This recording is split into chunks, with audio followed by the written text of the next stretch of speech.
Salut, je suis Anne et j'espère que mon histoire va vous plaire. Quand j'étais petite, je grandissais lentement comparé aux autres enfants, malgré que j'étais une fille.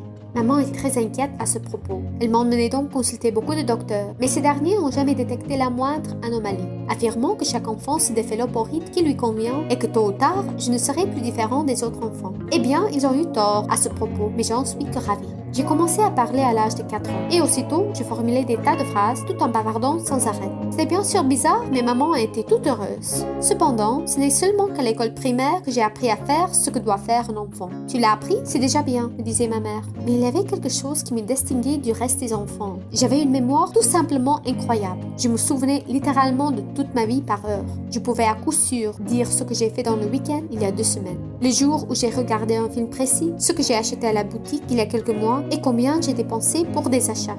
Maman a découvert cela quand j'avais 7 ans. Je ne lui en avais pas parlé auparavant, car je ne savais pas que la mémoire des autres fonctionnait différemment. Je ne voyais rien d'inhabituel dans le fait que je mémorisais immédiatement tout ce que je voyais ou attendais.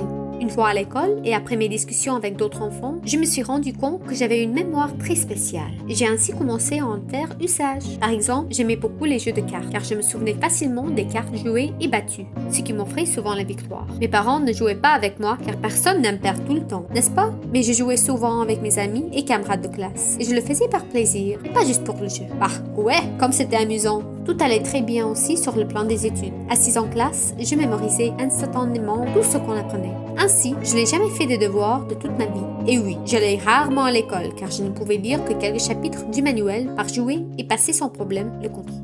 Les sciences techniques étaient les plus difficiles pour moi, car je ne les aimais pas du tout. Il faut dire que souvenir des algorithmes sans faire constamment des exercices n'est pas beaucoup. Néanmoins, je ne m'inquiétais pas, car je copiais sur mon voisin lors des contrôles. En retour, je lui offrais une assistance en histoire, en sciences sociales, en biologie, en géographie. Bref, je l'aidais avec toutes les autres matières. Au CMI, nous avons commencé à apprendre l'anglais. Il m'est difficile de souligner combien j'étais intéressée par l'anglais. Bien que les cours scolaires en anglais étaient horriblement ennuyeux car il fallait expliquer les choses simples plus de 100 fois à chacun. Après avoir assisté à quelques cours, j'ai décidé d'apprendre l'anglais toute seule.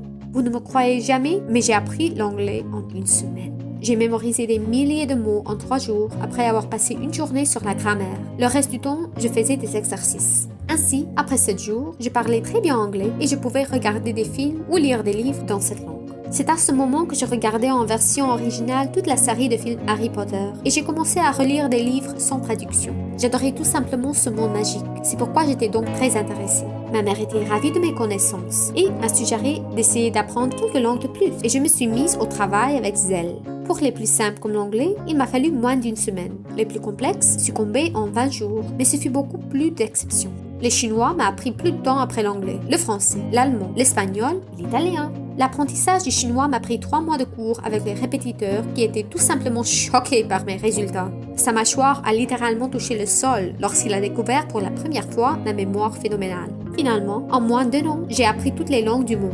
Maintenant, mes parents ne vont nulle part sans moi, car avec moi, ils ont la possibilité d'aller dans n'importe quel pays et je suis très fière de mes connaissances. Dans le futur, j'aimerais devenir traductrice, mais pas une traductrice ordinaire.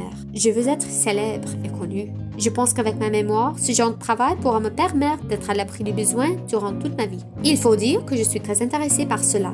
Écrivez en commentaire si vous avez une bonne mémoire. C'est fini par aujourd'hui. Abonnez-vous à la chaîne, laissez les likes et merci d'avoir regardé.